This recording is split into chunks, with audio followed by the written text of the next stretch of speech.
ये सिर्फ एक सीमा विवाद नहीं है, ये एशिया की दो सबसे ताकतवर परमाणु संपन्न देशों के बीच वो छुपी हुई जंग है जो कभी गोले से नहीं बल्कि इरादों, रणनीतियों और चुपचाप बढ़ते दबावों से लड़ी जाती है। भारत और चीन दो पड़ोसी, दो प्राचीन सभ्यताएं, लेकिन अब दो ऐसी ताकतें जो एक सीमित रेखा पर अपने राष्ट्रीय स्वाभिमान, भू राजनीतिक दबदबे और रणनीतिक प्रभुत्व को लेकर एक बार फिर आमने सामने खड़ी हैं। साल है 2025, जगह है अरुणाचल प्रदेश और हालात ऐसे हैं जैसे कोई तूफान आने से पहले हवा की सांसें तेज हो गई हूँ। अप्रैल 2025 की वो सुबह बाकी दिनों जैसी नहीं थी। भारतीय सेना एक रूटीन गश्ती टीम जब तवांग सेक्टर के पास गश्त पर थी, तभी उन्होंने देखा कि चीन की PLA यानी पीपुल्स लिबरेशन आर्मी के कुछ सैनिक भारत की सीमा के अंदर तक आ चुके हैं। पहले ये माना गया कि ये एक सामान्य गलती हो सकती है, जैसा अक्सर पहाड़ी इलाकों में होता है, लेकिन जब वही टीम अगले दिन लौटी तो देखा कि चीन के सीमा से करीब 500 मीटर भीतर तक तंबू गाड़ दिए हैं। यही वो पल था जब भारत को समझ आ गया ये सिर्फ गलती नहीं बल्कि तैयारी है। भारतीय सेना ने तत्काल प्रतिक्रिया दी। 48 घंटों के भीतर स्पेशल फोर्सेस की एक यूनिट उस क्षेत्र में पहुंची और चीन के सैनिकों को चेतावनी दी गई। अगले ही दिन चीन ने जवाबी रूप में 300 से अधिक सैनिक उसी इलाके में तैनात कर दिए गए। टेंट अब बंकरों में बदल रहे थे, पत्थर की जगह मशीन गनों की आवाज आने लगी और एक ऐसी चुप्पी पसर गई जो किसी बड़े टकराव से पहले की होती है। पर ये कहानी सिर्फ अप्रैल 2025 की नहीं है। इसे समझने के लिए हमें लौटना होगा उस समय में जब ये विवाद जन्मा। 1914 की शिमला संधि से लेकर 1962 के युद्ध तक। उस समझौते में भारत और तिब्बत के बीच सीमा रेखा तय की गई थी, जिसे आज हम मैकमोहन लाइन के नाम से जानते हैं। लेकिन चीन कभी भी इस रेखा को आधिकारिक रूप से नहीं मानता। उसका दावा है कि अरुणाचल प्रदेश, जिसे वो साउथ तिब्बत कहते हैं, ऐतिहासिक रूप से उनका हिस्सा है, जबकि भारत की संसद ने 1987 में अरुणाचल प्रदेश को एक पूर्ण राज्य का दर्जा दिया और तब से ये भारत का अभिन्न अंग है। 1962 का युद्ध इस पूरे विवाद का सबसे दर्दनाक अध्याय है। उस युद्ध में भारत को सैन्य हार का सामना करना पड़ा और चीन ने ये संदेश दिया कि वो सिर्फ दावा नहीं करेगा बल्कि जमीन पर कब्जा भी करेगा। लेकिन उसके बाद भारत ने खुद को मजबूत करना शुरू किया। 1986 में एक बार फिर तवांग के पास दोनों सेनाएं आमने सामने आ गई थी, लेकिन इस बार भारत ने पीछे हटने से इनकार कर दिया। फिर 2017 में डोकलाम विवाद हुआ, जहां भारत ने भूटान के समर्थन में चीन की सड़क निर्माण को रोका और 2020 में गलवान की वो खूनी रात आई जहां 20 भारतीय जवान शहीद हुए और चीन को भी भारी नुकसान उठाना पड़ा। 2025 की टकराव उसी कड़ी का अगला चरण है, लेकिन इस बार हालात ज्यादा गंभीर हैं। सैटेलाइट इमेजरी से पता चला कि चीन ने न सिर्फ तवांग बल्कि बोमडिला, सियांग और अंजो जिलों के पास अपने सैनिकों की तैनाती तेज कर दी है। उसने अपने सैनिकों के साथ साथ heavy artillery, mobile radar units, electronic jammers और सर्विलांस ड्रोन्स को भी तैनात किया है। तिब्बत में होतान, हासा और न्यांगची एयर बेस से J-20 और J-16 फाइटर जेट्स उड़ान भर रहे हैं, जो केवल एक रूटीन मूवमेंट नहीं बल्कि किसी बड़े अभ्यास या हमले की तैयारी लगती है। भारत भी इस बार पूरी तैयारी के साथ मैदान में है। इंडियन आर्मी की ईस्टर्न कमांड पूरी तरह सक्रिय है। तवांग और किमिंग जैसे सामरिक इलाकों में स्पेशल फ्रंटियर फोर्स और आर्टिलरी यूनिट्स तैनात हैं। तेजपुर और चाबुआ एयर बेस से सुखोई 30 और राफेल जेट्स हर रोज निगरानी मिशन पर उड़ान भर रहे हैं। LAC के पास बने नए हेलीपैड, सड़कों और चेकपोस्ट ने सेना की मूवमेंट्स को दोगुनी तेज दे दी है। सबसे बड़ी बात यह है कि इस बार भारत वेट एंड वॉच की नीति पर नहीं बल्कि मॉनिटर एंड डेटा यानी हर हरकत पर नजर रखने और तुरंत जवाब देने की रणनीति पर चल रहा है। सरकार ने ऑपरेशन शक्ति शील्ड नाम से एक संयुक्त सैन्य अभियान की घोषणा की है, जिसमें ITBP, सेना, वायुसेना के स्पेशल यूनिट्स एक साथ सीमा पर एक मजबूत ढाल की तरह काम कर रहे हैं। BRO यानी बॉर्डर रोड्स ऑर्गेनाइजेशन ने 3 नई सड़क परियोजनाओं को वार फुटिंग पर शुरू किया है, ताकि सर्दियों से पहले भारी हथियार और सैनिक तेजी से फॉरवर्ड पोस्ट तक पहुंच सके। अब बात आती है चीन की मंशा की कर रहा है। इसके पीछे कई परतें हैं। पहली बात, आंतरिक दबाव। चीन की अर्थव्यवस्था इस समय भारी संकट में है। यूथ अनएम्प्लॉयमेंट 20% से ऊपर जा चुका है। रियल एस्टेट सेक्टर में एवरग्रांड और कंट्री गार्डन जैसी कंपनियां ढह चुकी हैं। कम्युनिस्ट पार्टी के भीतर भी असंतोष की खबरें आ रही हैं। ऐसे में एक बार बाहरी तनाव पैदा करना और राष्ट्रवादी भावना को उभारना किसी भी तानाशाही सत्ता की पुरानी रणनीति होती है। दूसरी वजह है रणनीति रणनीतिक चीन भारत को क्वाड इंडो पैसिफिक स्ट्रेटेजी और अमेरिका के साथ गहरे होते रिश्ते से पीछे हटाना चाहता है। उसे डर है कि भारत अगर अमेरिका, जापान और ऑस्ट्रेलिया के साथ खुलकर खड़ा हो गया तो साउथ चाइना सी और इंडो पैसिफिक में उसकी घेराबंदी पक्की हो जाएगी। तीसरी वजह है धार्मिक सांस्कृतिक। तवांग वही जगह है जहां तिब्बत के छठे दलाई लामा का जन्म हुआ था। चीन को डर है कि भारत तवांग को एक धार्मिक केंद्र बनाकर तिब्बत के मुद्दे को फिर से अंतर्राष्ट्रीय मंच पर उठा सकता है। यही वजह है कि चीन 2025 में फिर से अरुणाचल प्रदेश को मुद्दा बना रहा है, लेकिन इस बार भारत भी पूरी तरह तैयार है। भारत सरकार ने ये स्पष्ट कर दिया है कि किसी भी तरह की घुसपैठ को सहन नहीं किया जाएगा। संसद में रक्षा मंत्री ने कहा, अरुणाचल प्रदेश भारत का था और रहेगा और इसकी रक्षा के लिए हम हर स्तर पर तैयार हैं, चाहे कीमत कुछ भी हो।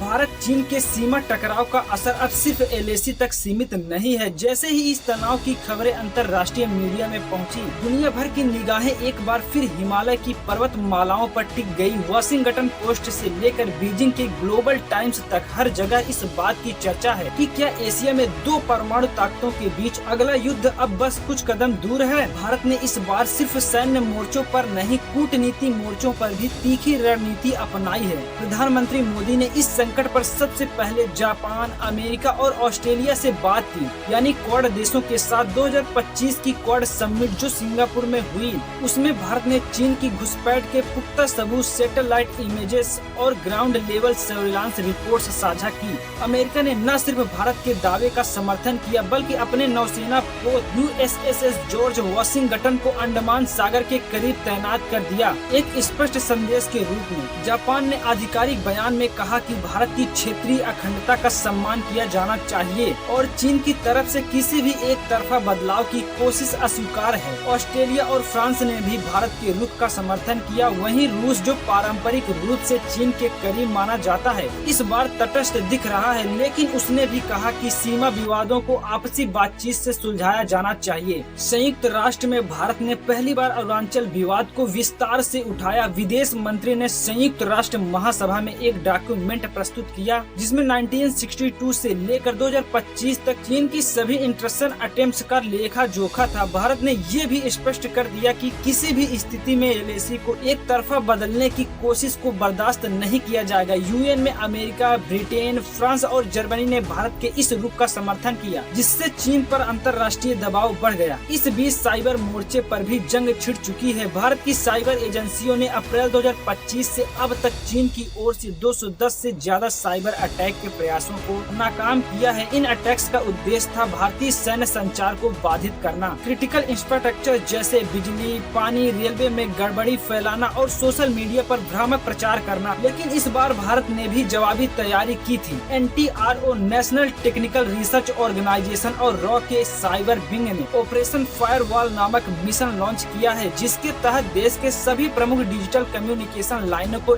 इनक्रिप्ट किया गया है। DRDO द्वारा विकसित इंडिजिनस एंटी ड्रोन और एंटी जैमिंग टेक्नोलॉजी इस समय वास्तविक सीमा पर प्रयोग में लाई जा रही है, जिससे ये साबित हो रहा है कि भारत अब तकनीकी के मैदान में भी किसी से पीछे नहीं। इतना ही नहीं, भारत की स्पेस सर्विलांस कैपेबिलिटी भी इस बार निर्णायक भूमिका में है। इसरो के नवीनतम उपग्रह कार्टोसैट 5 और रीसैट X ने चीन की सीमा पर हो रही हर गतिविधि को रियल टाइम में कैप्चर करना शुरू कर दिया है। भारत ने अब अमेरिका की NRO के साथ डेटा शेयरिंग समझौता भी साइन किया है, जिससे चीन की सैन्य तैयारियों पर लगातार नजर रखी जा रही है। अब बात करते हैं चीन की प्रतिक्रिया की। बीजिंग में चीनी विदेश मंत्रालय ने बयान जारी किया, भारत उकसाने की कार्रवाई कर रहा है। अरुणाचल प्रदेश चीन का हिस्सा है और भारत का वहां सैन्य निर्माण अवैध है। साथ ही चीन ने अपने स्टेट रन चैनलों पर एक व्यापक प्रचार अभियान छेड़ दिया है, जिसमें भारत को आक्रामक बताया जा रहा है। ग्लोबल टाइम्स, CCTV और WeChat जैसे प्लेटफॉर्म पर चीन लगातार अपने नागरिकों को युद्ध की तैयारी के लिए मानसिक रूप से तैयार कर रहा है। लेकिन भारत के अंदर स्थिति बिल्कुल उलट है। दिल्ली से लेकर ईटानगर तक देश के नागरिक, राजनीतिक दल और सेना सब एक सुर में बोल रहे हैं। संसद में सत्ता पक्ष और विपक्ष दोनों ने मिलकर एक संयुक्त प्रस्ताव पास किया, जिसमें कहा गया है कि अरुणाचल प्रदेश भारत का अविभाज्य हिस्सा है और इस पर किसी भी बाहरी ताकत का दावा अस्वीकार है। भारत के मीडिया और डिजिटल प्लेटफॉर्म पर इस बार काफी समझदारी दिखाई गई। भड़काऊ टर्म्स जैसे युद्ध शुरू होने वाला है या चीन पर हमला करो जैसी चीजों से दूर रहकर ज्यादा फैक्चुअल और ग्राउंड रिपोर्टिंग की जा रही है ताकि जनता में घबराहट न फैले, लेकिन उन्हें जमीनी सच्चाई भी पता चले। अब एक और अहम पहलू स्थानीय जनता की भूमिका। अरुणाचल प्रदेश के ज्यादातर इलाकों में आदिवासी समुदाय रहते हैं जो सदियों से भारत के साथ खड़े हैं। 2025 में तवांग, जेमिथांग, मेचुका और दिबांग घाटी जैसे इलाकों में लोगों ने भारतीय सेना के समर्थन में बड़े पैमाने पर जन मार्च और कैंडल विजिट आयोजित किए। युवा लड़के लड़कियां अब सेना के लिए ट्रांसलेशन, ट्रेन मैपिंग और लॉजिस्टिक्स में मदद कर रहे हैं। कई गांवों ने अपनी जमीन सेना को अस्थायी बेस बनाने के लिए दी है। ये दिखाता है कि ये सिर्फ एक सरकार बनाम चीन नहीं, बल्कि जनता बनाम विस्तारवाद की लड़ाई है। इस पूरी स्थिति को भारत के थिंक टैंक्स ने 3 संभावित परिदृश्यों में बांटा है, जिसे वॉर गेम सिनेरियोज 2025 नाम से जाना जा रहा है। Scenario number 1, control tension.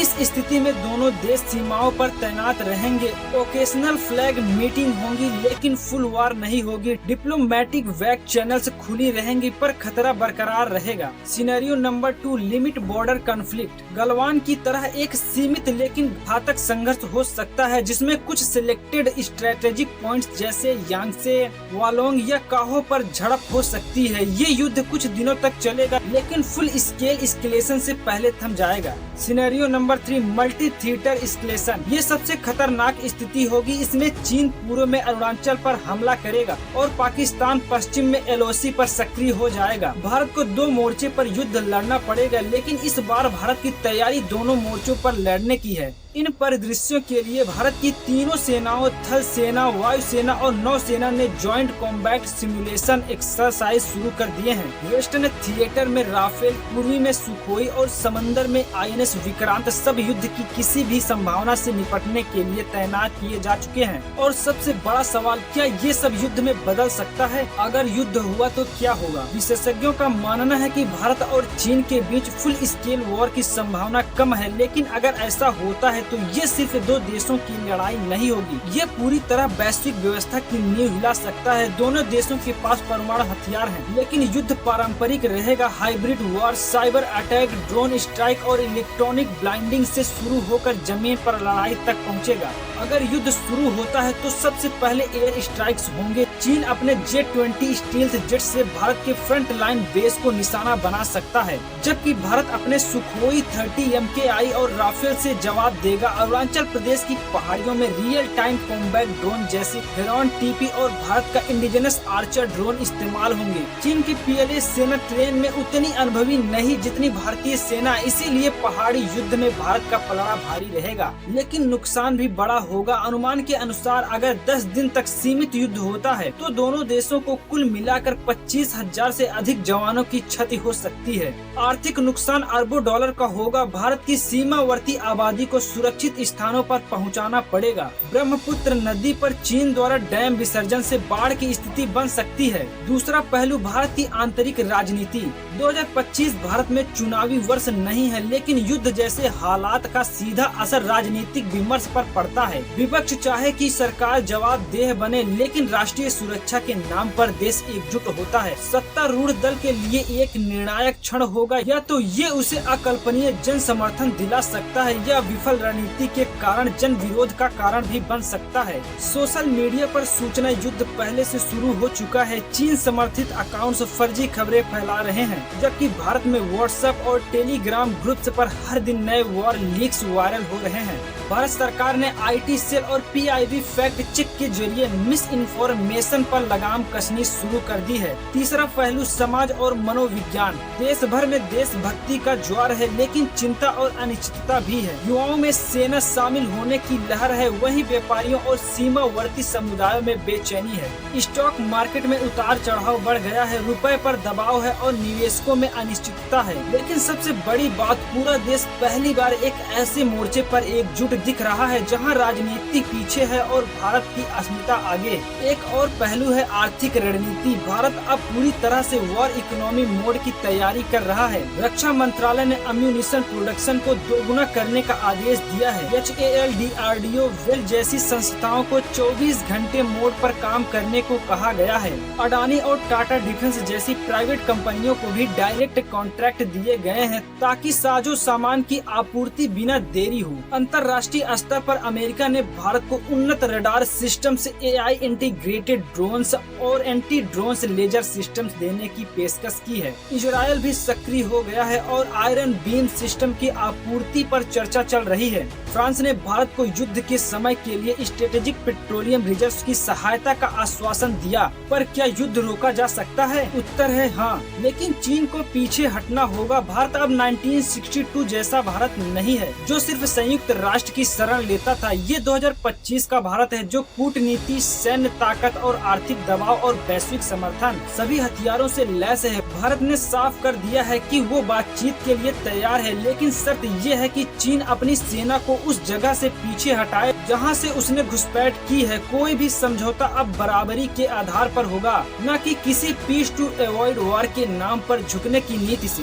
हाल ही में हुई इंडिया चाइना फ्लैग मीटिंग में पहली बार PLA प्रतिनिधियों ने मौन स्वीकार किया कि मिस्टेक्स में have happened during forward development. ये शब्द दर्शाते हैं कि चीन पर अंतर्राष्ट्रीय दबाव काम कर रहा है। 2025 की ये टकराव सिर्फ जमीन की लड़ाई नहीं, ये आत्मसम्मान की लड़ाई है। ये उस भारत की लड़ाई है जो अब न केवल अपनी सीमाओं की रक्षा करता है, बल्कि हर मंच पर अपना स्थान खुद तय करता है। ये उस चीन के खिलाफ संघर्ष है जो हमेशा दूसरों को छोटा दिखाकर खुद बड़ा बनना चाहता है। अरुणाचल प्रदेश सिर्फ एक राज्य नहीं, ये भारत की अस्मिता का प्रतीक है। ये वहाँ के लोगों की मातृभूमि है और हर उस भारतीय की भी जो अपने तिरंगे के लिए खड़ा है। तो सवाल ये नहीं है कि भारत जवाब देगा या नहीं, सवाल अब ये है कि चीन कितना पीछे हटेगा, क्योंकि इस बार भारत चुप नहीं रहेगा और इस बार भारत झुकेगा नहीं। पूरा वीडियो देखिए, सोचिए और समझिए, क्योंकि जो युद्ध बारूद से नहीं बल्कि इरादों से लड़े जाते हैं उनमें असली जीत सिर्फ जमीन पर नहीं इतिहास के पन्नों में लिखी जाती है।